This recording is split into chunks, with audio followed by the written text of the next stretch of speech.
ప్రజల ప్రభువైన యేసుక్రీస్తు నామమున మీ అందరికీ వందనాలు. యెషయా గ్రంథం 29 అధ్యాయం 14 వచనం. కాగా నేను మరలా ఈ జనుడేల ఒక ఆశ్చర్యకార్యం జరిగింతును, బహు ఆశ్చర్యంగా జరిగింతును. వారి జ్ఞానుల జ్ఞానం వ్యర్థపరుగును, వారి బుద్ధిమంతుల బుద్ధి మరుగైపోవని దేవుడు తెలియజేస్తున్నాడు.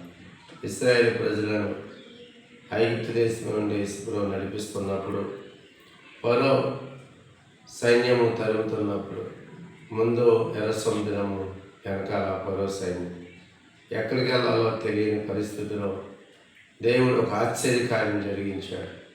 ఏంటి వారి ఆశ్చర్యకార్యం అంటే, మోసేను దేవుడు పిలిచి, నీవు నీ చేతిలో ఉన్న కర్రతో సముద్రం కొట్టమన్నప్పుడు, ఆ ఎర్ర సముద్రాన్ని మోసే కర్రతో కొట్టినప్పుడు ఎర్ర సముద్రాన్ని పాయలైపోయింది. ఇశ్రాయేలు ప్రజలందరూ 6 నేలలు నడిచారు.